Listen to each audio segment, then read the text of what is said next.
Good evening, everyone. 7 p.m. Call to order. I pledge allegiance to the flag of the United States of America and to the republic for which it stands, one nation, under God, indivisible, with liberty and justice for all. Ms. Nardi, could we have a roll call, please? Here. Here. Here. Here. Here. Here. Here. Do we have any visitors this evening for statements? Okay, please come on up. I have to read a short statement before you get started. Can you hear me okay? The Board of Education welcomes and encourages the participation of its citizens in the business of the school district. There are 2 points in the meeting where visitor statements are scheduled. Citizens are welcome to raise questions or make comments at either one. Comments will be limited to 3 minutes per individual and cannot be combined. Please note the Board of Education will not answer your questions or engage in dialogue during visitor comments.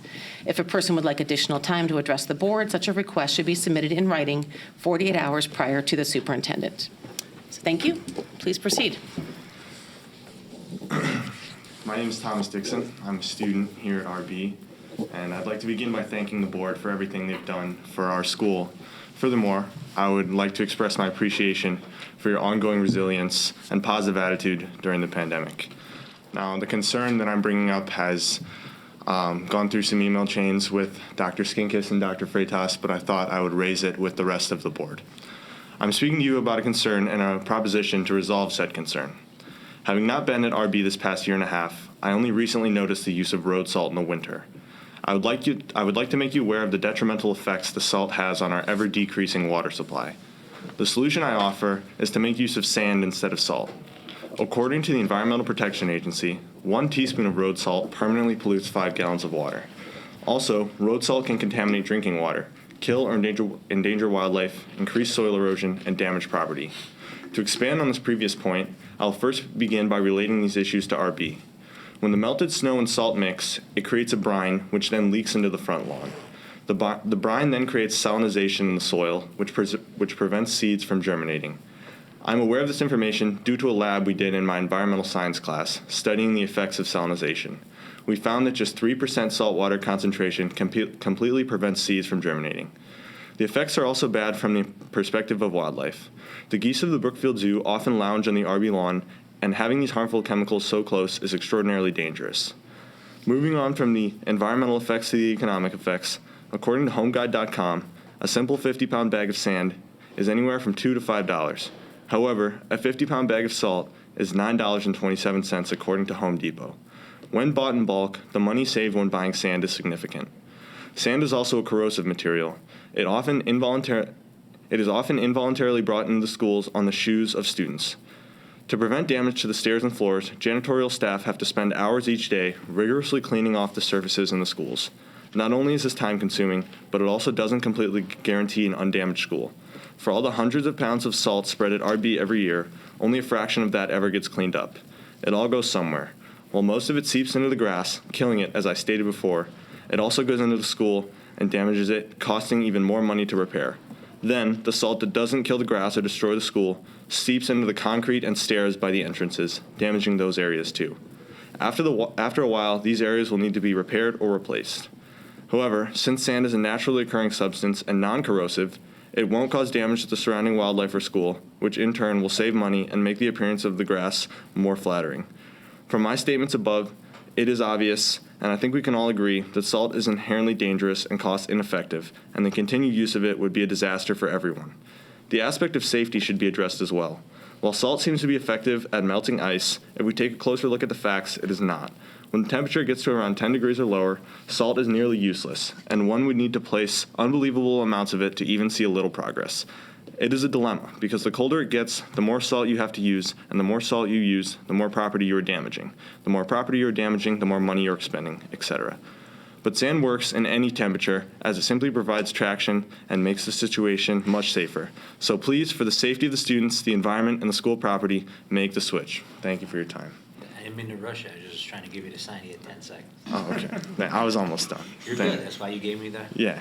I let you finish. Good job. Thank you. Thank you, Thomas. Thank you. Thank We will you. make sure Ms. Matana and Berm are facilities manager looking to see if there's other options available. So thank you. Thank you. Are there any additional public comments this evening? Or individuals for public comment, I should say? No? Then moving on to discussion items, FOIA requests. We had 5 FOIA requests. They're all listed in your packet. The responses are included as well. One question was submitted, and that FOIA relating to the bonds was actually sent to just about every public school in the state of Illinois. So our legal counsel helped prepare that response. Is that new? No, we've had that. You've had that? Yeah. Okay. It was about Any other- 120 pages Yeah. Yes. of FOIAs and responses. right? Yeah. So thank you, Ms. Nardi and council for preparing those. Yes. Student advisor position. I had asked that we add this to the agenda for discussion this evening. We obviously have Claire Harrison and Elena Pinedo, who've been our student advisors this year. This is the second year of the program. And I wanted to talk to the board and see what our intention was regarding moving forward with this program and perhaps making it a permanent policy of the Board of Ed to include student advisors. So that was my intention of adding it to the agenda. I wanted to get feedback from the board. I fully support it moving forward. I think it's been great to get the students' perspective, and got to give a shout out and a thanks to Tom Jacobs, who initiated this a few years ago. It's been a really pleasant surprise, so my position is fully supportive of making it a permanent placement. So. Thank you. Any more comments? Ryan, Laura? I fully support it. My only thought was is if we modify the policy that it's not a must, but a kind of like a may in case there's a year where it just won't work. We're not forced to, force a student to be here. So Yeah. my suggestion, give me 1 second to my colleagues on my left, is assuming the board is in agreement to Yeah. continue, we would ask the administration to draft up a policy, we go to the policy committee to review, Yeah. and then come back to the board for official approval. Yeah, so that was, So the that was my wordsmithing only thing, just. I just was, clarification. We have for the last 2 years considered it a pilot, therefore there has not been policy, but we are asking now for it to be like codified, yes? Is that That would be kind my of- suggestion, yes. Right, okay, Yes. just trying to get it all straight in my head. I'm in agreement. Okay. I'm in agreement as well. One of my first meetings, I slid a note down the table asking where the young people over here, because I was unaware since I came out of the board in September, but I fully support going forward. You've provided some great insight and some great ideas, and you came on Saturday to be a part of that, and so I fully support it also. Yeah, I would just ask that in the language you use, I know in the past you've been looking for a boy and a girl, but just use more gender inclusive language to include all the students in our building. Absolutely. I think all of our board policies actually do use gender-inclusive language, so it's not limited in that way. Thank you. So if the board provides leave, we will ask the superintendent to draft up that board policy to move forward. Leave? No objections? Works for me. Thank you, Dr. Skinkis, in advance. And we will, I will put the posting up for next year's reps, and then the board will have to decide who's going to be on like the advisory council for that. So we might as well have that brief discussion now. I know Ms. Gasket indicated she was interested in serving in that capacity. Is anyone else interested? Mr. Van Horst? I happily will. Okay. So I'm Okay. Sure. I think we have 2 volunteers. We can Ryan, I just think based on your everyday comings and goings, right, like, it's your wheelhouse, right? So like, I would like to see 10 students here every week, so. okay, well, they're back there. I this appreciate time. quite a few actually, here today. That's When I heard exciting. that there was one for public comment and the others were here to support, I was very appreciative, so Okay. thank you all for showing up. We will, we could also, I know what your schedule, being an instructor, we could also maybe do this via Zoom. Sure. Or figure out a way to try to work with your schedule. We normally do this during the school day, Okay. so we just need to think about that. But Okay. we don't do those till like late April, Okay. okay? Okay, so we don't have any formal action to take on that matter for tonight. Okay, Yeah, okay. I don't need any, I'm good. You're good? Yeah, I Okay. got direction, good. Very good, thank you. Any additional discussion items for later on our agenda? Yes, I would like to just put a brief kind of comment ad on communication. Okay. We'll circle back to that then, and we can move on to, well, actually, Dr. Skinkis, do you want to take anything out of order here since we have? We can do the consent, and Okay. then I'm thinking after the consent, Okay. if we could maybe have building level administrators get through their stuff. Very good, so consent agenda. Okay, the Board of Education, Township High School, District 208, Cook County, Illinois, takes the following action on the listed consent agenda items. Approves minutes from the meetings held on February 8th and 22nd, 2022, open and closed as amended, as presented in the March 8th, 2022 Board Agenda Packet. I'll second. Was the one suggested in the questions on close changed? It was addressed, yes. Thank you. All in favor? Aye. Any objections? We can move on. Old business? I'd like to tonight to jump to the new business, and we have a staffing summary, Okay. which is Dr. Freitas, Ms. Kylie Lindquist, and Dr. Smetana can provide some additional information if needed based off of projections in November. If Kylie would like to come up, our assistant principal for curriculum and instruction. So just that we're tracking in the agenda, this is going to be under new business C, D, and E, correct? Correct. Ms. Lindquist will handle C and E right now. Thank you. And what page are we on in board book? Staffing If you'd summary be should so be around kind. 240. Okay.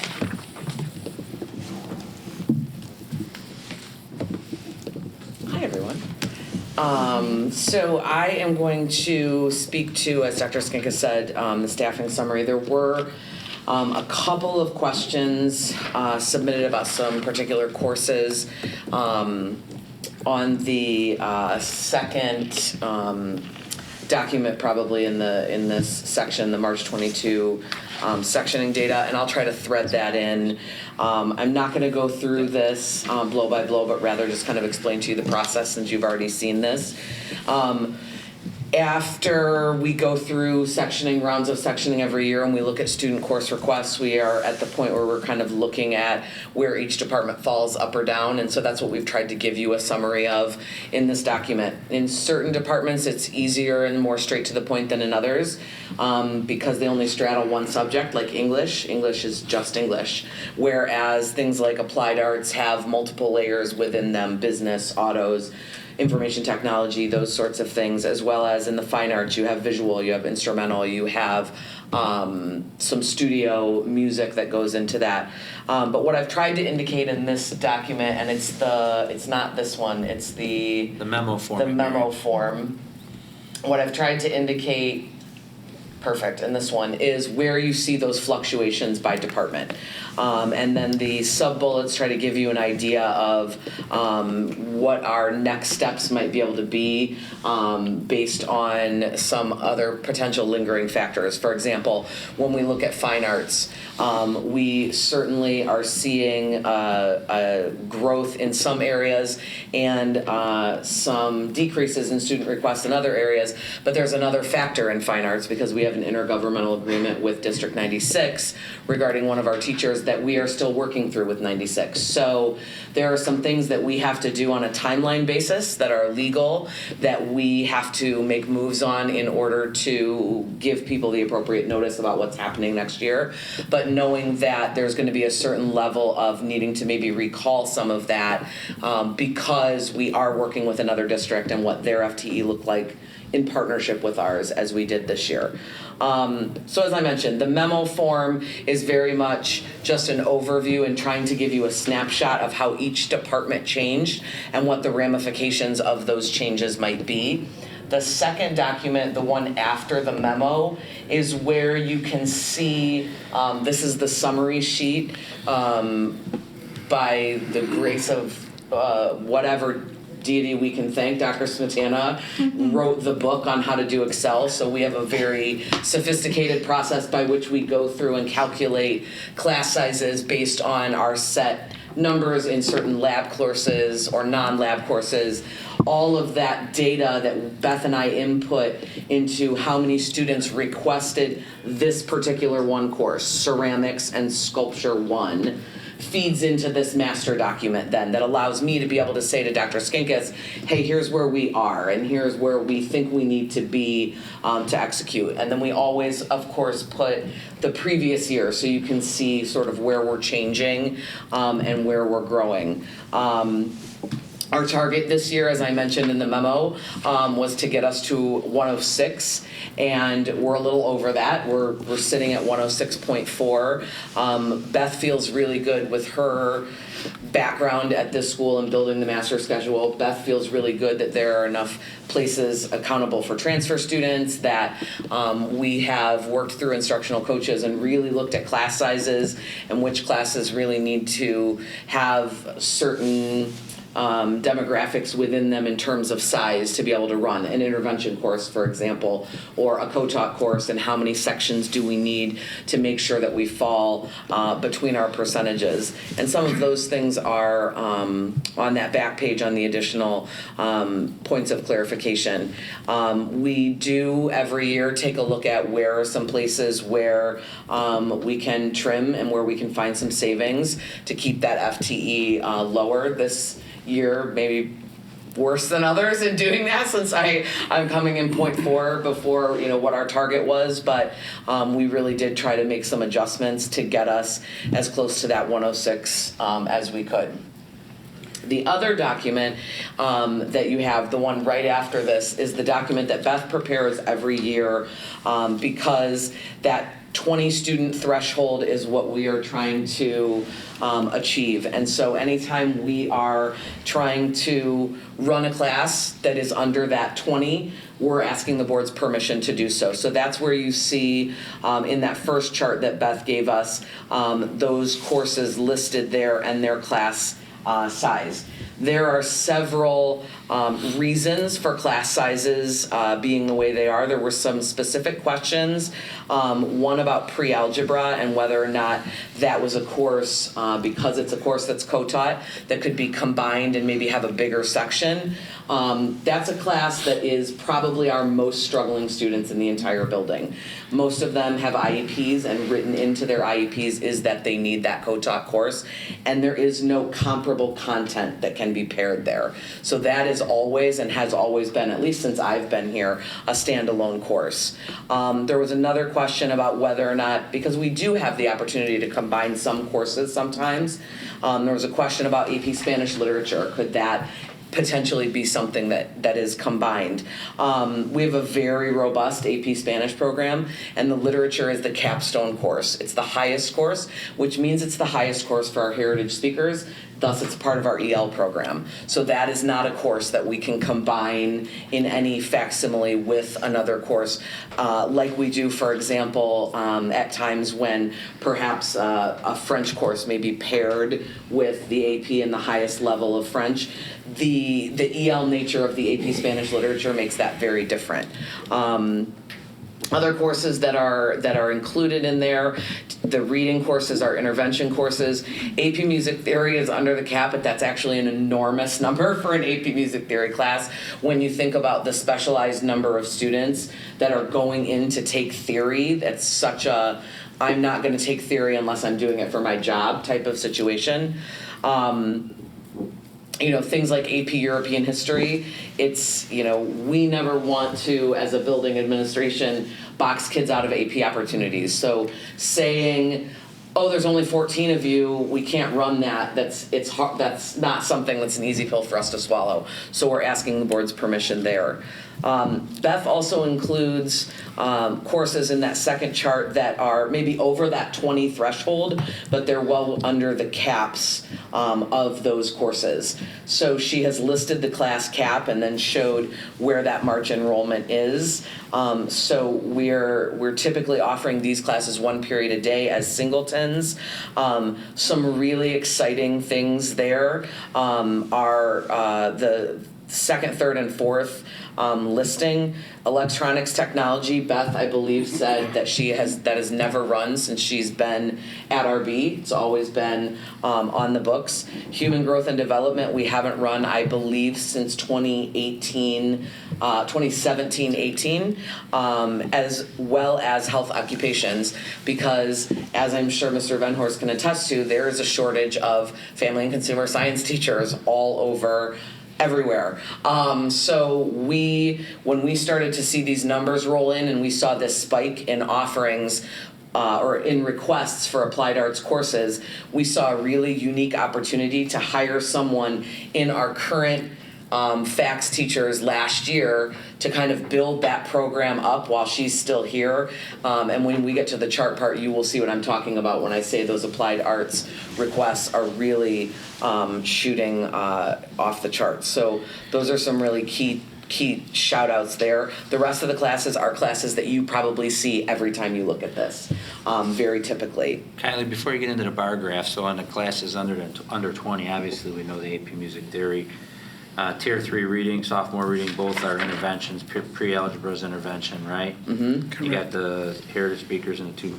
So concert chorale, 16 out of 40. Is that just we're still seeing after effects from the pandemic? I think that, if I'm being honest, I do think that the pandemic obviously has had an impact on students and whether or not they feel comfortable singing. I mean, we had to wear masks and then we had to sing in masks, and I think that certainly takes a hit. We also have not been able to gain access as readily to our feeder schools to actually go in and physically see them. You need proof of vaccination, and right, there's some things that kind of preclude us doing our typical recruitments there. I have educated myself a little bit more on concert chorale, and concert chorale has typically not been an enormous class, and my ultimate concern was, can we really run concert chorale lower than madrigals? And the answer is yes. These are students that have been in choir. This often tends to be a mostly female choir. That is your singers who are getting further into the program. So these are students who maybe didn't make madrigals, but they're too advanced for that introductory choir, where if you take out that middle ground, you're killing the choir program. And so what we need to, in our mind, do is commit to kind of withstanding that sort of whatever happened from the pandemic and seeing if that pops back up when we get our feelers back out and kind of do our normal approach to how we get kids into our music classes. So is that kind of like a holding, that's the wrong word, but I like sort of know a what you mean. development class so that they could again try out for madrigals in the future? Yes, absolutely. So they If you're more they advanced, want kids that to are better, still practice their craft, reading music, but- this isn't the first time they've ever sung. Right, But okay. they might not be vocally ready for the intensity of that madrigal. Madrigal's running at 22 is probably closer, is consistent. Yeah, that's consistent, Right. typically, yes, But with past years, I'm yes. just a little concerned because that's 38 out of the 70 spots. I mean, Yes. we're barely at 50%. Yes, but like I said, that the idea that we want to, if we want to continue a vocal music pipeline that's appropriate for kids, we don't want to pull out that middle, because then if I'm still in the introductory choir and I'm not getting to stretch my legs a little bit, but I'm not quite at the madrigal level, we don't want those kids to walk away. We want to have something for them to continue their craft. It probably leads you into that chart you made. You did a nice job on it to do. There was one question I wanted to address just in the middle chart about our French program and what we can do in terms of getting more building up and keeping our feeder pipeline strong. And I will be very honest with you, our feeder pipeline is not that strong when it comes to French. We have one of our feeder schools that offer French, and we have been seeing kind of a steady decline in the students that are opting into that language, while we have really seen numbers in our Spanish courses grow. We know that one of our feeders has even gone to more of a like specials approach to music and language, where it's more of a rotational basis. So the short answer there is we don't have feeders that are kind of on that same pathway, and we really have one population that is feeding our French program, and that's why we've been kind of continually seeing those numbers fall. So another, just a follow-up question. You mentioned some of these courses are intervention courses. Now, my understanding is there's a difference between a course that might be in the special education where there's a requirement for teacher ratio and just intervention. When I look at maybe sophomore reading or pre-algebra, if those aren't special ed courses, is there then potentially, rather than having a course with 12, which could drop down to 10 or 8, if we feel we must run it, spread it across other pre-algebra classes? There's only one There's only pre-algebra one, class. and those are our students that are at, There really is there's only one. Yes. and it's you a don't- low, it's a, Right. You also don't want to classify that solely as a special ed class, because Correct. then any student who doesn't have an IEP Yeah. can't But it's- access that course even if they Right. need that course. And so that's why it's important to keep a course like that in the general education category. Which is that typically would be then one of why it those needs to be required co-taught. courses, like, we do the staffing in November, like, that's one, like, And there's only one? And this is it is a co-taught course. Yes. correct? Yes, co-taught. Right, because it's not Usually, if classified as anything, that special will grow a little bit. Yeah, it does not It doesn't drop from this point. Right, it's to considered next year. intervention. And that's what I was gonna say, it's not gonna, Not special. Well, because as we these students start- have to take it. as so- we start doing more with the MTSS that you saw, these are the intervention classes that we'll be putting kids in, the reading and Okay. that answered the questions, I think, Yeah. that were submitted, right? Mhm. You want to show yours? Yeah, I mean, I see at the middle schools, there's several pre-algebra courses in our places, so I was surprised that there might have only been one. I was wondering if I was misunderstanding that, so, okay. So the Spanish Lit is effectively, it's the capstone and needs to be offered through, EL is English Language Learners? Mm-hmm. Okay. We did, when we first started the course, we had like maybe 8 or 10 students, and we tried to combine it with Spanish language and like do a bunch of differentiation, and that was not successful. They're two They're very very, different curriculums, and it was very difficult to stretch a teacher and teach two different things that were Right. drastically different. Yeah. okay. And Oh, I'm sorry. the AP Euro, that's not a thing that you can bolster from another, rob Peter to pay Paul, in terms of, This is if our- we're pushing AP, let that be what it is. This is the first year that's running, correct? Is it Or Currently second? running right now. It's just the second year, we just Okay. implemented it last year, right? I mean, we didn't just implement it, but it's had a, it's had a spotty history in terms of running. And that can't be paired with something? No. No. No, it has its Yeah, own the curriculum, APs own are gonna be tough. timeline, right? No. Yeah, APs from College Board won't be able to be paired. Right. So eventually, the board will need to take action on the classes under 20. There'll be a resolution that I think Ms. Towner has Not for not for that. not for this evening. For the staffing, Are we on the chart now? I think there Okay. should be a Oh, I thought we were on a first read resolution for that. classes I under apologize. 20. No, I apologize. Yeah. Okay. Just the under 20 so Yeah, that yeah. we can, But I because the other think- one is more like discussion based. You had one more chart Yeah. though. Yes, the blue, green, and orange. Yes. So there was a request to kind of give a visual of, because we have seen such a change when we look at fine arts splitting at visual, music, as well as applied arts, to really help the board and the community kind of understand where our student requests have been falling and why you see some fluctuation as you do at times, especially within the fine arts. So what we did was take a 5-year snapshot of student enrollment from the point that we sectioned in February to show that kind of progression of where we've seen music, visual arts, and applied arts go, to see how the FTE really shifts and is driven by student requests. When we're looking at the music bar that is green, we're talking about vocal and instrumental combined, as well as anything studio. And when we're looking at the dates at the bottom, you'll remember that we went through with the curriculum council and the board approved new graduation requirements, removing fine arts survey from the book. So this current year that we're sitting in is the first year that really where we've seen that FTE take an impact, I think. So you'll look at where the FTE is on top, so I put that in red so you would be able to see what FTE is represented in just music or in just visual arts or applied arts. And then the white number within the chart obviously is the student requests. So what you certainly see is a fluctuation between 2021 and 21-22 with regard to music, certainly, and I think again that is instrumental in the pandemic really having a significant impact there. But what is kind of a very clear trend is where you are seeing those applied arts students requests. You do see a dip from 18-19 to 19-20 in applied arts student requests, and the reason for that is the point where we were not able to find a teacher to teach the courses.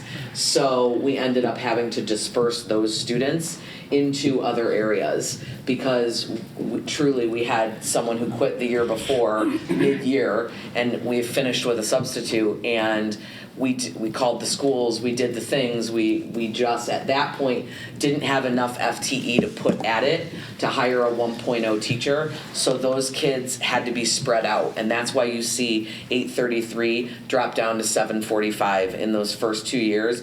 But you can see since then that steady decline jumping all the way up to next year, where we have that opportunity to add a 1.0 applied arts teacher, which is huge. It's the only way we were going to get a family and consumer science teacher. Part-time wouldn't have done it. We couldn't have. There's too many other people that have a full-time job to say, come work for us. So that's really exciting. But the intention of this chart is really to show you where the spread of those arts are versus, fine arts versus applied arts. So you can really see that our FTE, we are staying true to our commitment to have student requests drive FTE. So the green bar for 2021, that's a full head-on COVID year, right? Yes. Yes. They requested the classes the year before, though. Okay, and then 2021 is a double. It's still a COVID situation. They're asking for those classes in the middle of COVID. Correct. Yes. And They that's don't. the first year with the fine arts survey, so Yep. so it's a double. So it was like a double hit. Yep. And if I might add, the middle schools, I know that Hauser and Gross specifically offered no in-person instrumental or vocal instruction for the entire year. So those freshmen really, unless they had an older sibling in music here, had no incentive to continue. They had no idea. 21-22. Yeah, they had no idea what they were looking forward to. So it makes total sense, right? Even at a school, being a student at a school with a program so good as this, you can really lose your passion and joy for music when you're sitting in your room alone. So that's a triple. Yes.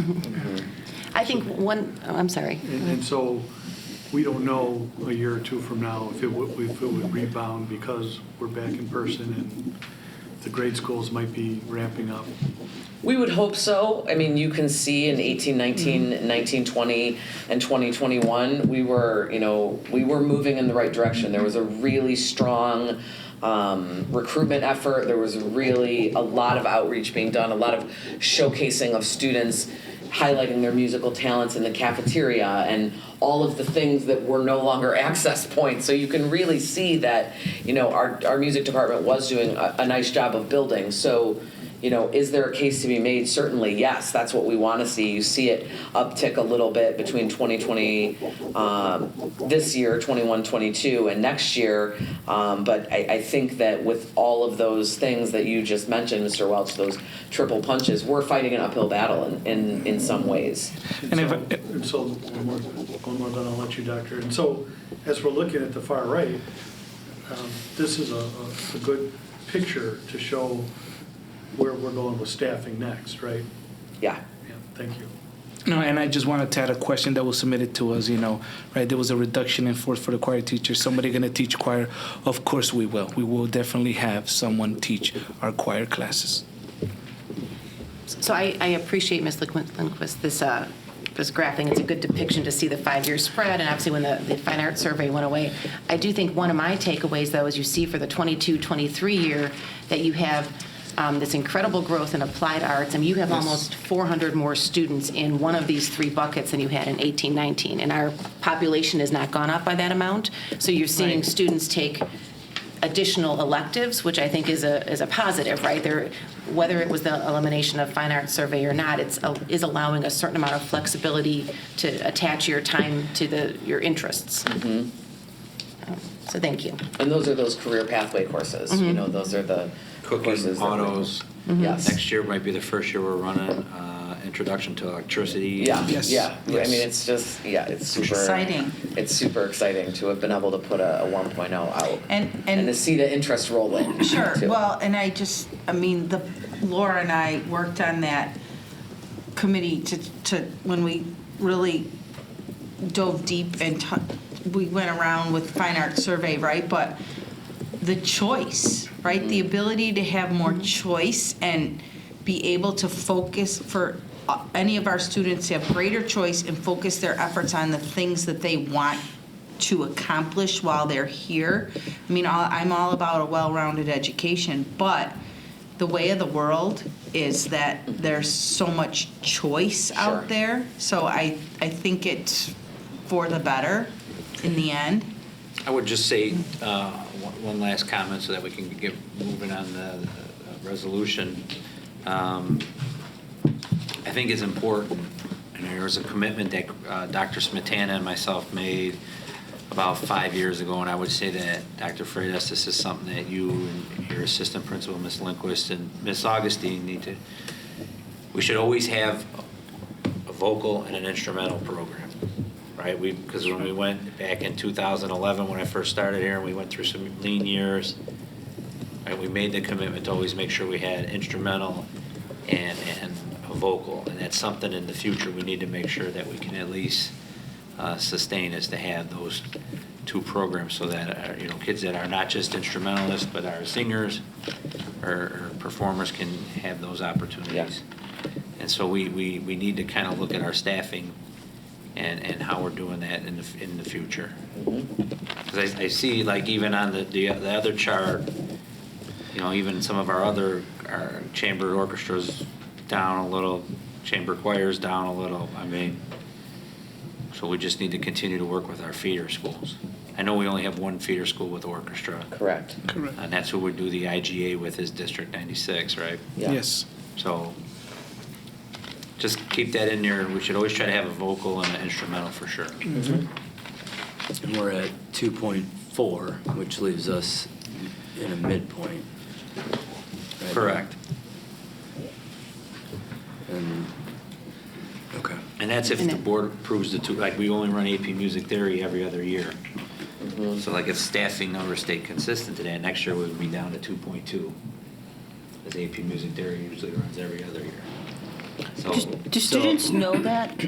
I'm so sorry about the AP music running every other year. Yeah. I think so. Yeah. That's every year, there's a group of students who are like, please, please, please, and we have to be, okay, it's every other year, so Right. people know to take it. So they can plan accordingly? Yeah, and it's listed, and we've made the notations in the curriculum guide, and also That is the counselors. The music Yeah. department knows. Yeah, and the counselors too are able to And the track that. counselors know, for sure. Sorry, Ryan. Ryan, Go we ahead. see this on there, but like AP Music Theory, we will get 3 to 4 drops every time we run it. Right. So we try to get to at least 15.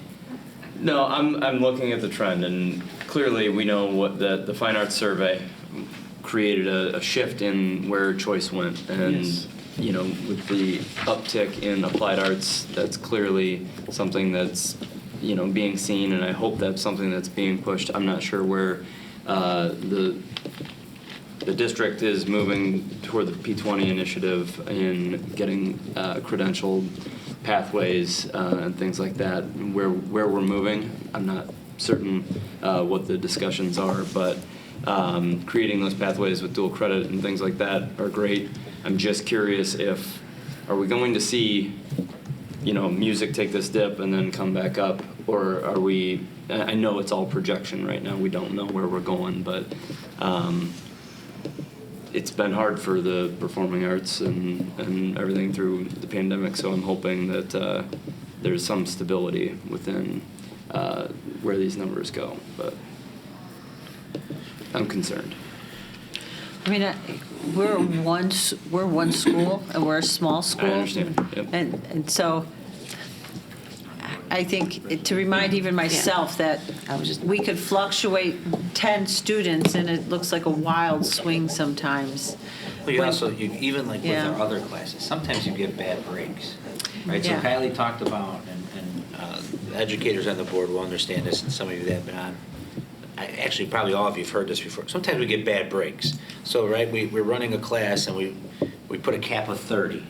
Well, we'll get 45 kids that will select that class, or 42 kids, right? So instead of telling 12 kids, hey, you can't take this class, we'll run 2 sections, one at 24 and one at 20, one at 22, right? And so now a 0.2 FTE that maybe the administration could have used somewhere else goes to that bad break. So that's why even trying to get to the projection of the 106, that's why sometimes we'll come in, slightly above that just because of those breaks. There's both art and science, is what you're saying. Yes. Can we move on to the resolution? Sure. The Board of Education, Township High School District 208, Cook County, Illinois hereby approves in accordance with District Policy 6:31, minimum course enrollment, the list of courses for the 2022-2023 school year with projected enrollment below 20 students based on the current student enrollment data as presented in the March 8th, 2022 Board Agenda Packet. Second.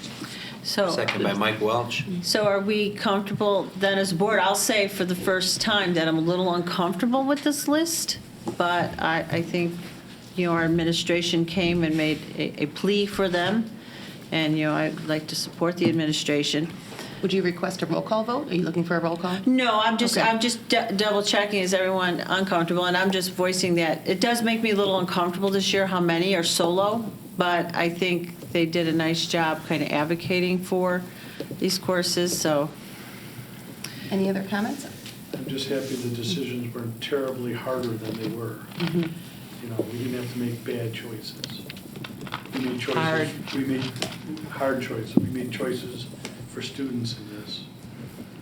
Absolutely agree. All in favor? We have a motion and a second. Are we all in Yes. favor? Is this an all in favor? Because It is it's all a in favor. money? No? It is Because not. we're It is choosing all in to favor run because it? it's a change to the policy. We're in accordance with the Okay. policy of the board to have this vote for classes under 20. So all in favor? Aye. Any opposed? Okay, and we're going to move forward. Student handbook. There you go. There you go. Thank you for staying. No, thank you. That was very polite. I appreciate it, though. Mr. Manager, good. Mr. Mannon, what does that say?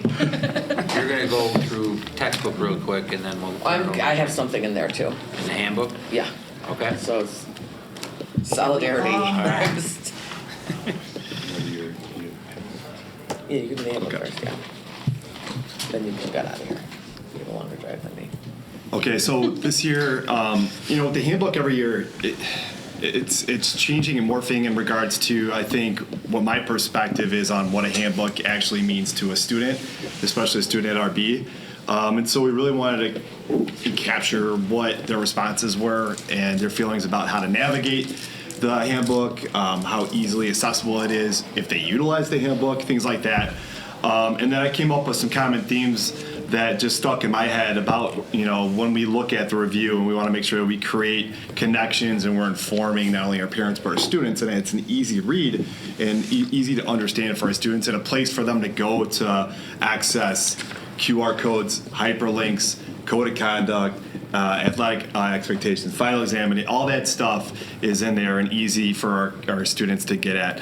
And so the review process this year, we did several in-person meetings. We did with our student leadership forum, with our activity heads. We met with parents that attended our equity meeting through Zoom and asked for their feedback. We had Ms. Towner, we met with Ms. Towner to review and gain her perspective on some areas. We had additional meetings with staff, our deans, our security team, and then surveys were sent out to our students, our faculty, and our parents as well. So this year, no major significant changes. However, there are some additional items that we'll review here in a second. Just some data or feedback that we received from the surveys. 70% of all student respondents said that they utilize the handbook. And that's something that was different to me when I came here 7 years ago. Students were not really taking advantage of what that was. And so we see a lot of school districts moving to more of an online format and away from the student handbook. That's not the case here. And so at residency, I think our students are excited to receive that handbook because it's much more than just policy and procedures. It's also the calendar and agendas and other things that are included that students use, dates and things like that. So that was great to see that continues. One of the 75% of our respondents also mentioned, this is including parents and students, that the handbook was easy to navigate. And so when they needed to go to a certain spot, they can see that through, the list of items or the reference pages and things like that. Some areas that we need to kind of ensure that students understand were, and through the staff responses were the highlighting of our dress code expectations. Last year we enhanced our dress code and removed some of those barriers, and really the focus there was when kids were coming back from COVID to show their individuality. What an outcome of that was, now students are wearing hats, hoods, and things like that. It was harder for our teachers in their instructional setting to make sure that the earbuds were out if they're wearing a hoodie. And so the staff really wanted us to have a bold area or highlight language that mentions, when the students come in, like those electronic devices are out, those earbuds are put away, and those students are ready to learn. And then also at the bottom of our dress code, inside the instructional classroom, the teacher really is in control of that environment in regards to what that dress code looks like. So we just want to make sure that we have a consistent approach and consistent language that students know that when they come in, that the earbuds should be out and the cell phones should be put away.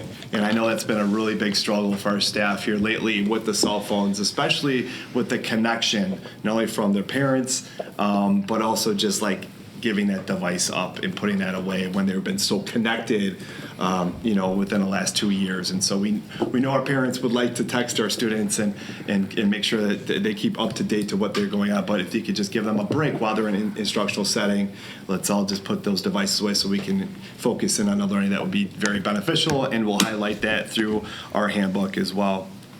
Additional comments were to condense and itemize important features of the handbook. There's a lot of language, a lot of legal terms and things like that included within some of the policies and procedures, and so make it clear and concise for students of all reading abilities. At like a front page, we did a top 10 list, but I think we're going to make that a little bit more visual instead of just a QR code next year. So that's another area that we saw from the survey responses. Getting to a couple of just areas that we were cleaning up. Kylie's going to get into the final exam exemption language real quick. So we've changed. Before we move to that one with the dress, I just have one follow-up on the dress code. With the hoodies, a lot of times the schools and the hoodies, for gang signs and not allowing hats to be worn certain ways. Are we cognizant of different ways clothing is worn to signify, alliance with particular, gangs? But we're surrounded by gangs where we live, and we know that. Sure, and if I could just add to that, I consider myself an expert in gangs. The fact that I had a lot of cousins that make some bad choices. We don't have gangs at RB, Yeah. We have some students, that need growth and nurturing and discipline, right? We have that. We're not concerned, at this time, and nor have we been. I understand, right? It's people could hide kind of their identity or affiliations, but we look for that. We look for colors, we look for signs, But again, RB is a safe school, and we have no gangs, at RB. If I could add, Dr. Freitas, I think that was actually an important change to the dress code we made 1 or 2 years ago, last year, to allow the hoodies and the hat wearing in classes. So that I think was a significant change, and we had some dialogue about the reasons and some of the movement to go in that direction. With staff and students, teachers were concerned about having too many confrontations over taking down hoods or taking off hats. So if they're wearing it straight or doing it, it eliminated some of the confrontations that were occurring between staff and students. Every school around us, every school to the east of us is wearing a uniform. I'm just saying. We're on the border, And Lyons does have registered known gangs. We have students that, come from, they're Berwyn, Cicero, so I don't want to be naive either. So when you tell me that, and I'm glad you come from Morton, the Mortons, and thank you that we have an expert on staff. I just want to know that we're thinking about these things. We always, correct, we're always thinking about Dave, it. this is our first full year with the hats and hoods. Are we having any significant increases with that? Well, I think not with behavior or related behavior outcomes or referrals back to our office, but when it comes to hats and hoods, that's not like the only signal for a gang member or whatever. And so I think there's much more. We have internal measures in our office through our bark alerts, through drawings and vandalism, all that stuff, graffiti. We just don't see that in our building, and there would be much more than just a hat or clothing affiliated or whatever that represents a student inside the classroom. So there's internal measures that we see, and if we pick up on that, then we do have conversations with that student. We bring them down, but we've actually fielded several calls from other schools in the area too, looking to do something similar to what we've done, which has been encouraging. So as well. Kylie, you had examined the So questions I on added a exam. few changes. The first was a couple of changes to the final exam policy. There was a question with regard to the section that I added on final exam exemptions and whether or not the bullet points B, C, D, if that would all be fixed. And the answer is yes. Just the format that this tracking document is in, I just wanted to be able to show the board what I was taking out. And so I didn't renumber it, so you would see what it was in its original format and just see where my tracked changes were. The major change to the final exam exemption language is gone are the days when we incentivize perfect attendance.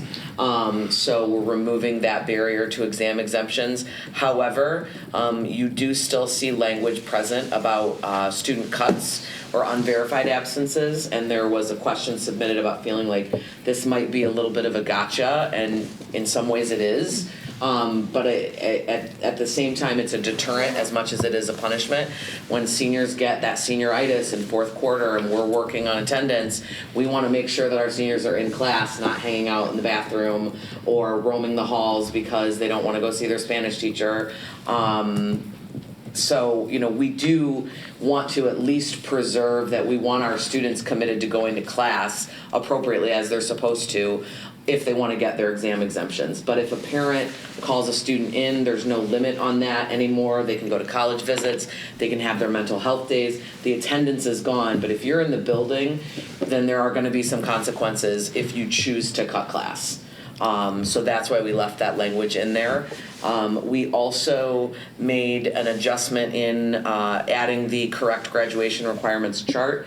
This is directly from the curriculum guide. So this is the graduation chart that the curriculum council, with Ms. Towner and Ms. Rusko were on that committee. The board approved this chart to go into the curriculum guide. We just needed to make sure that it was consistent, putting it in the handbook.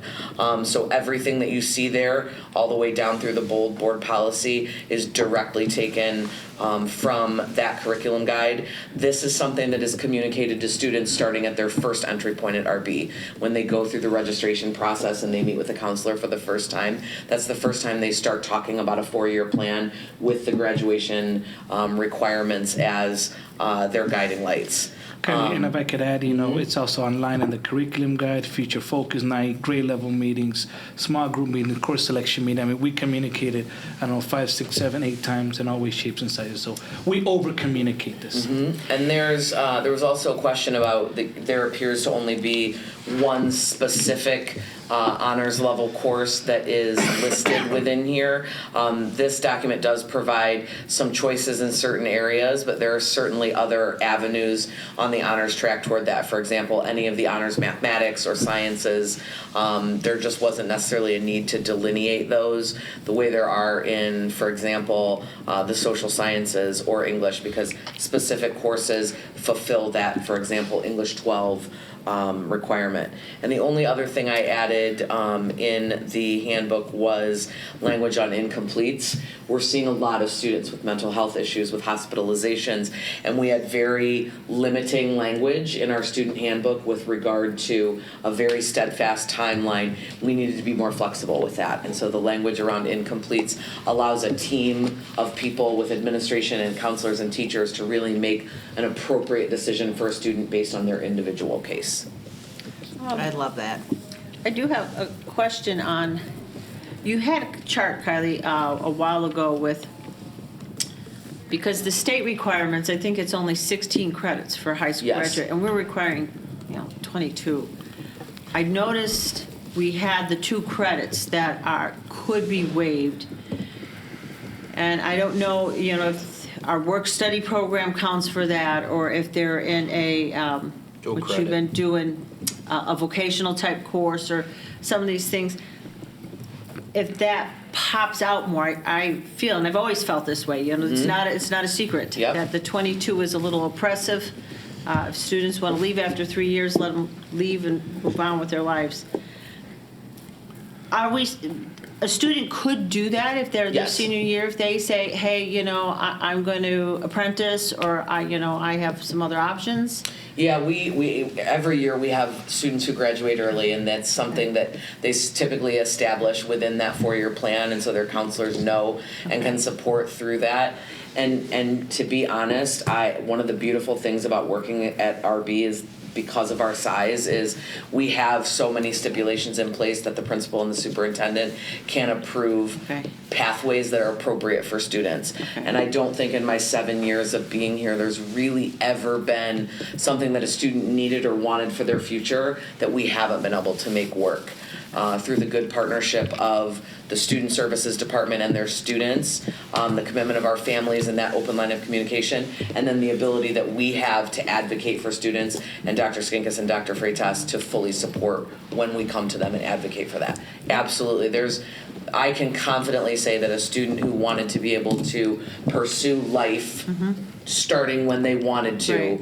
we would make that work. And I feel confident we could make that work. And is that laid out with more detail? I In the think there was- curriculum in guide, the curriculum and guide? through all of the Okay. presentations that the counselors do in the one-on-one meetings, So there's just a and that snapshot kind of here. I just want to facilitation. make sure that was intact. Yeah, that's something that's laid out very specifically in the guide. Yes. So I see you addressed Mr. Ruska's and Mr. Welch's questions. Yes. There appears to be one honors course listed in the graduation That requirement. one we hit. Yep. I think you Correct addressed. that, Yep. okay. Dave, was there anything you need to touch on? This is a first read. I don't think there are any So if questions anything else yet. pops up, you'll submit second changes at the cow. You need this approved by the second meeting of March or the first meeting of April? 1st of April is fine. Okay, so the first meeting of April. Mm-hmm. If there's no other questions submitted and there's no other changes submitted for the next meeting, it could get past the next We meeting. could put it on consent for next Right. meeting. Can we ask our student advisors if they're comfortable with the exam exemption policy there? Do you find the change? I mean, I The think senior exam exemption? I just want to know what it looks like through their eyes. I think encouraging near question. perfect attendance is really not a good idea. I think we've seen that everybody has a very different background, whether that's health or the socioeconomic status, or maybe their car won't start, or maybe, they have something going on in their life that RB does not encapsulate. And I think that encouraging perfect attendance is encouraging burnout, and especially now that we have these mental health day options. And especially, I remember 2 years ago when my brother was a senior, his first semester, they're like, okay, I can't do all my college visits because that's more than 5. So in some ways, it was kind of shooting ourselves in the foot by having things like that, because we want kids to be in the building to achieve whatever the next step in their future is, and by limiting how many college visits they could go on and having to plan strategically, that was just, I think this is a really good change in language, just because we know COVID has exacerbated any difference we see in people's lives, and that we really have no idea what's going on when somebody leaves this building. So I'm very supportive of it. We did always give unlimited days for college visits. I just Okay. don't want anyone to think that I didn't let a kid go visit their college. It's like you're testifying in front of Congress. I wanted to make sure it was picking up. Silent linguist did not prevent students from going to college. Day 6 denied. Okay, so we don't need a resolution tonight. I do have one quick question. You indicated that, Mr. Mannon, that this is what's handed out at registration. I can picture my kids coming home. Residency, yeah. Residency, yes. Is it also on their Chromebooks? Can they access it electronically? On our website. It is? It's on our website. We could probably put a hyperlink as they open up the Chromebook because it goes to our main page anyway. So yeah, we could put that. I just on with there. that was one of my thoughts. Is people are more, not everyone does use the books. Everyone has good intentions on week 1, but they may not in week 10. Yeah, and in my experience too, the handbook, I love being able to have it online because I can just search. I know there's there's an index, But but, it's there especially already. yeah, well, yeah, it's there already. It's just not necessarily front and center. Okay. I'm just curious. Thank you. Thank you, Mr. Mann. Are you staying now while Kylie does textbooks, or are you sneaking out? She put Well, you there's on the no spot. questions on textbooks. Well, the textbook thing, I just want you to go through briefly. It's not, there are no new adoptions. Correct? If Yes. I'm understanding this correctly? Yes. And this is on board book page, for the board is on page 256 is where the action sheet starts. Yes. Okay. I just had a quick question. I noticed you crossed out the stats books. Did you just not need them? Yeah, we didn't need them. That was always, we put it in as a placeholder because Lindsay was kind of preparing us that might be the next point at which College Board said they needed them, and we didn't. So we took those out. We haven't been running AP World History, so that's why we took that out as well. But to Dr. Skinkis's point, everything that you see here really is a renewal of some kind of license or a purchase that we've already made in the past, and we're keeping up with that purchase. We're looking to purchase online with classroom sets. That's kind of our rule that we're focused on so that students have access at school and they have access at home. We went through an extra step this year to make sure that I went through and tracked all of the licenses that we've purchased in like the last 10 years so that we have a very accurate rolling understanding of when is something going to be up. When we're projecting out past next year, we really are just placeholder. For example, when we talk about a $100,000 renewal of Carnegie Math in 24-25, that's something that Lindsay wants to talk to me about before we just do that. But we know that that's something we've been typically doing, so we're going to put the placeholder in there because if we aren't going to go that route for some reason, we would need to supplement with something else, right? So that's why I make that big note in yellow that says year 2 and year 3 really are we're taking a shot, and all of these, for the most part, with the exception of AP Human Geography, which is a course that Dr. Freitas has been looking to try to bring to RB through his goal to increase AP enrollment. Everything else is a renewal of some kind of language or program, Discovery Ed tech books or Read 180 or things of that nature that we've brought to the board, and we've kind of agreed at some point that those were good resources that we want to continue.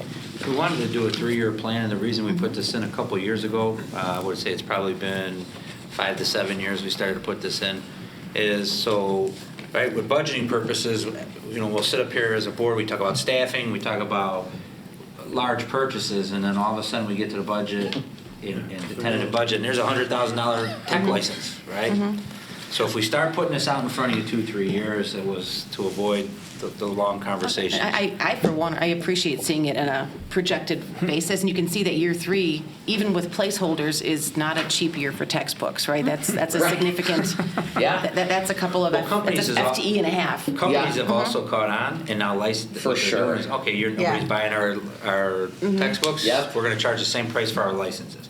The only good thing is the licenses can get updated, so the data in the textbook, the digital content version, is real time. is real time. updated. Yes. It's real time. Yes. So that's a benefit. But they to did us. figure out, right, that a school Right. can use a hardcover textbook for 10 or 12 years, right? And they're still in pretty good shape, but some companies even say they will give you 4-year licenses because they want you renewing that. They all went into the wrong business. They want you to renew that license, so that's where some of that cost comes in. Yeah, So- and apps similarly, For right? sure. Like the tech apps all started out as like freemium, and now they're all like, oh yeah, now you've got to pay a license subscription. They hooked us in Yeah. and They then gotcha. dropped the bomb. Absolutely, they want you to like it, and then they bring it up. Yes. Yeah, so I'm looking at AP Euro that's running this year. We're talking about a license on that.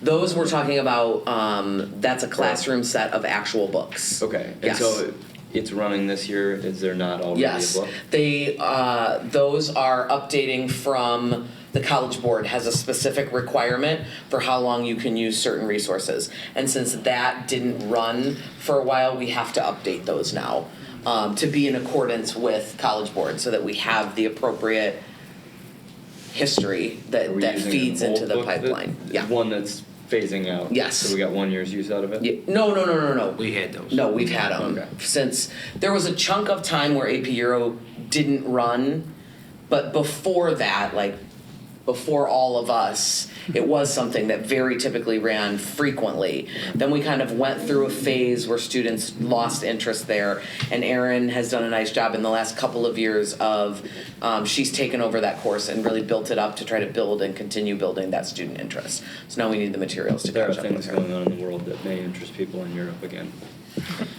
One might think, right? In next year's digital textbook. Right, just stay tuned. So that was a first read. I want to make sure I'm not confusing myself further. I don't think it needs any Okay. approval. This is just, these are That's just the budgetary three-year items, and the plan. budget will approve, the Yeah, board there's approves the no, budget, these will be addressed in the budget. Resolution. Great. Right, so what we would normally do is if there was a textbook being adopted, the curriculum That's- advisory would review the textbook. Yes. And then we would specifically vote to buy it. Understood, okay. Okay. Thank you. Thank you, Kylie, thank you, Dave, nice job, both of you. Thank you. You want to talk about anything else? You can go now. Moving back on the agenda under old business, we did not have any life safety items, capital improvements, No, ma'am. correct? Okay.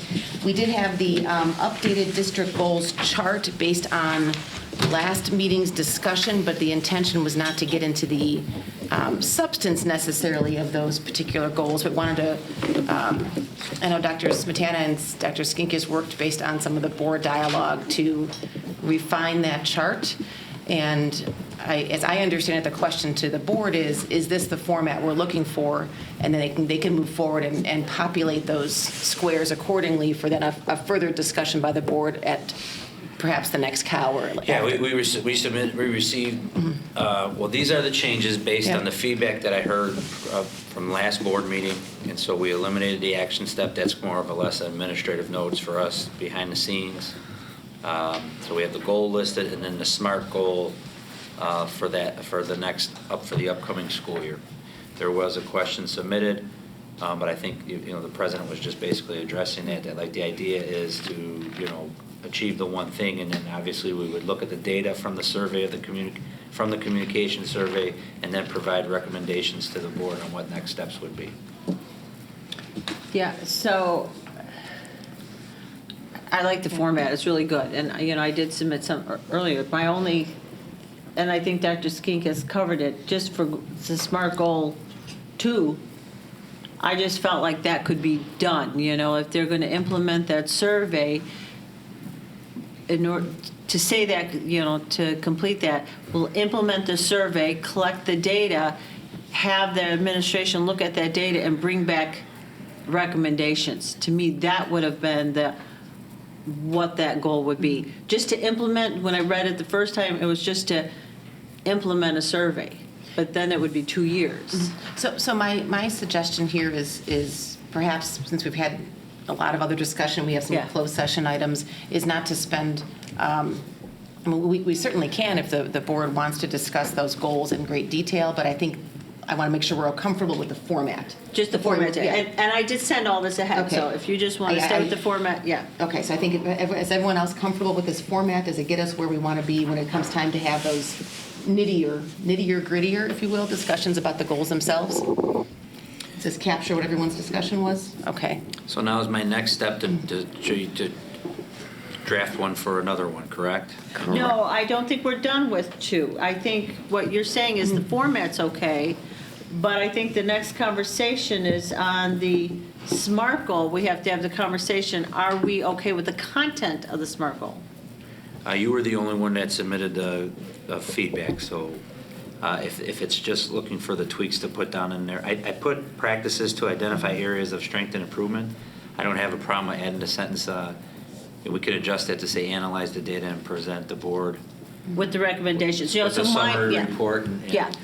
So my only addition to that number 2 was that we didn't stop at just administering the survey, but that the whole year goal would have been the survey was administered and they were able to look at the data and bring back the recommendations. Yeah. Sure, and I think some of that actually, ironically, I don't know, had been embedded in some of those administrator steps that we had them take out of the table.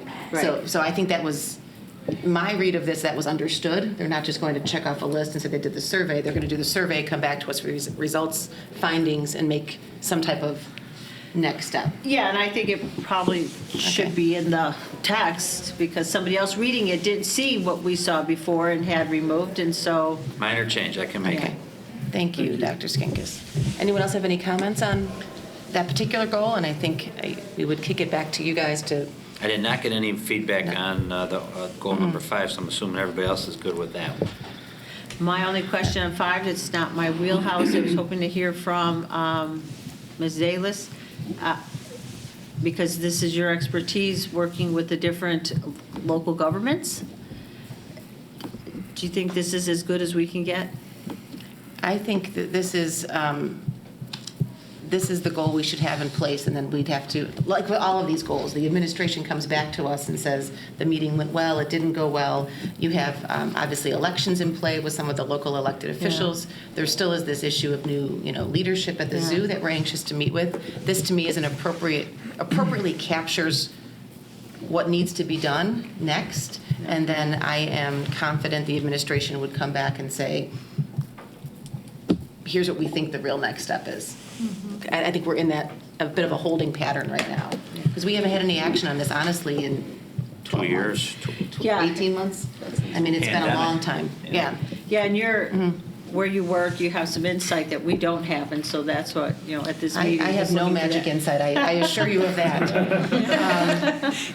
Don't put that out there. Are people actually going to start this meeting again? And- None can speak of public. Thank you, yes.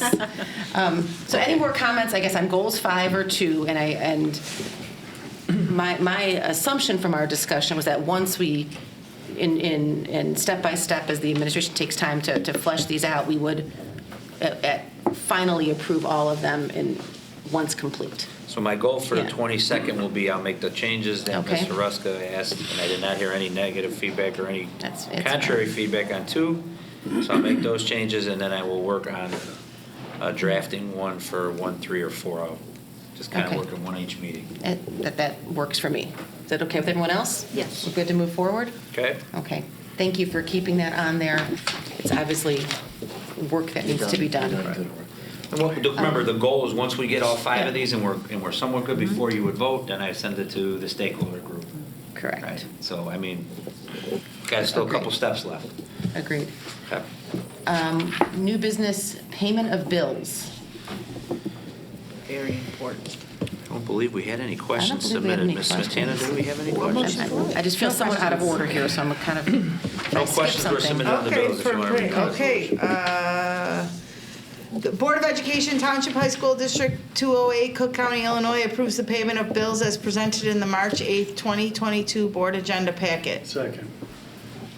Ms. Nardi, can we have a roll call, please? Truska, Yes. Connor, Yes. Redford, Yes. Mr. Welch, Yes.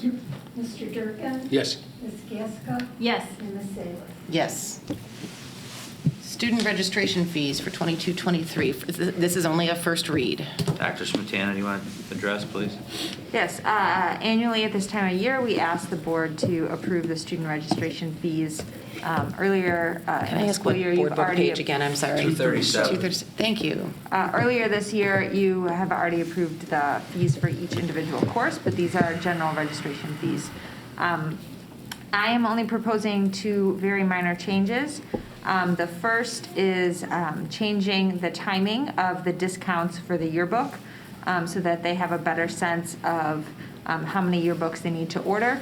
And so the $50 price would only be available through first quarter. Currently, it's available through first semester.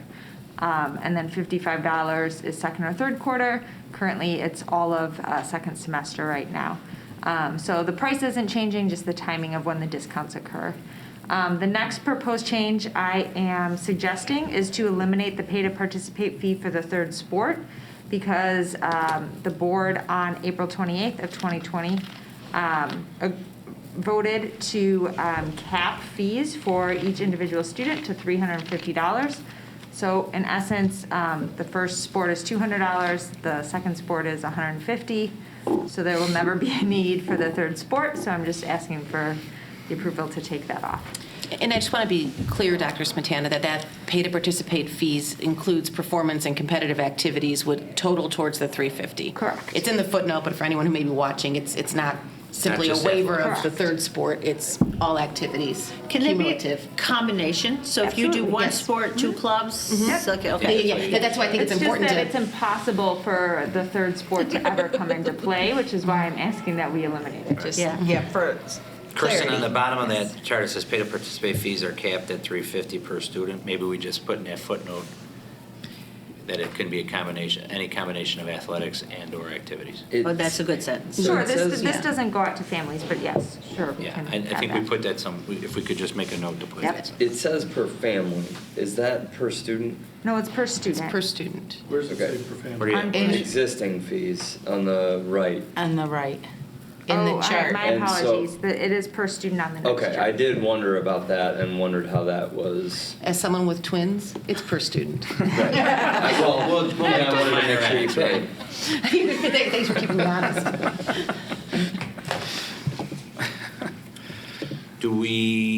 Is the board comfortable tonight, or do you want to wait till the next meeting? Everyone? Any I'm fine. objection? I'm okay with Okay. I'm with fine, tonight. yep. Okay. Ms. Towner, then? I'm good. Or do you want to read the resolution? Yeah. Sorry. You're going to have to freelance on this one, I believe. Yeah, there's not one. Oh, then we can hold then. Is it okay if we hold then, Kristen, if there's no resolution instead of freelancing, or do you feel you could freelance? I could freelance. Someone can come up with a Mr. quick Welch, you wanna go resolution. Yeah, go freelance? for it. Board of Education, Township High School, District 2A, Cook County, Illinois hereby approves the adoption of the student fees for the 2022-2023 school year as presented in the March 8th, 2022 board agenda packet. Can we have a second, please? Second. Second from Ms. Gaska, and it does involve money, so we need to do a roll call, please, Ms. Nardi. Ms. Towner? Yes. Ms. Bernhardt? Yes. Mr. Welch? Yes. Mr. Durkin? Yes. Ms. Gasko? Yes. Ms. Ruska? Yes. Ms. Davis? Yes. Thank you. Thank you all.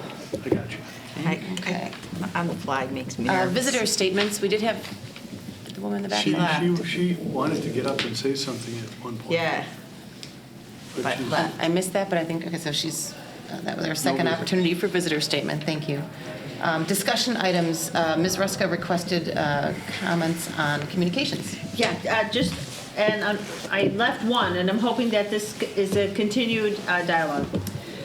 So as we're tackling board number 2, we talked about different ways to communicate with the public. So I went online myself to try to get the newsletter. And, feedback for the board, I had to go 12 times, where you got to identify the crosswalk, identify the sign. Now, this is the second attempt to do that. And I'm just, FYI. People who are a little bit interested in the high school, but if you have to do this 12 times, they're going to be like, I really don't need that. I'm sorry, what newsletter? I'm sorry. The high school, you can get like Our newsletter? Yes. So We on- haven't ran that though Yeah. since COVID started. Well, but if you're on there and you say, I don't have kids there anymore, and I'd kind of like to find out what's going on because I saw your musical post-it in the library. Okay. So you click on it. So I said, I'll do this. Because FYI, my antivirus also blocked the high school site, so I had to call McAfee to allow the high school site to come through. So, when we talk about electronic as being our only media, just a little experience, so now that comes through. Then I'm like, here's the newsletter. I don't have a student here, and it'd be nice, maybe I'll miss something. I went to the musical, it was fantastic, so what else is going on? I don't know if we need to have it so locked down tightly, just comment. If people want to sign up for that newsletter, you had to prove that you're not a robot by picking out those pictures. Just some feedback. That was just some feedback. We don't want to make it difficult for people to sign up for a newsletter. There's got to be a way to just click the box that you're not a robot and go forward, right? No, you got to identify, No. yeah. In the real world. Yes. Because, if we go to Cook County to check on our property taxes, they used to do that. Yeah. Now it's just you click the box, you're not a robot, you get right in, which is. Well, I do wonder if it was because it was archived Outdated, of some site. If it was archived, yeah. archived, I mean, that's maybe, It's also- I don't know. It's also facilitated by Constant Contact. It's not something that we facilitate. the In-house, signing up right. of the signing up of the newsletter. Can you make note for IT to look into that? Yeah. Just some feedback, because we want it to be easy for people who say, oh, I really enjoyed that musical. I'd want to know when the next one's coming, And then I just want to add this, I'm going to circulate it. I have another one from Morton. These are flyers, little magazines from York High School. Just as we tool around, I am around a lot in different places to share, so everybody look at them, kind of see what one high school's doing to advertise what they do, and they get this out to the community. And I got one from the Mortons. My dad showed me his one. He's like, hey, look at what I got from the high school. My dad's a retiree, and he kind of thought it was cool. He had a magazine. Fortunately, it's in my other bag. So I'm just saying, over the year, while we talk about our communication goal, just bringing in some artifacts so we see what other schools are doing. Yeah, absolutely, thank you, because I think we've seen them from like D96 and 95, they've got newsletters as well. Yeah, So I we think that's can been part of the. kind of make a little Yeah. compendium, a little. No, we can put them onto, I think Ms. Towner was good enough to put them into to a share drive. We can maybe add them to that share drive so we can all, it's not called a share drive, whatever it's called in the Google world, for access. That might be helpful for everyone to look at. Just so we can kind of collect some information what other places are doing. Yeah. Sure. Okay.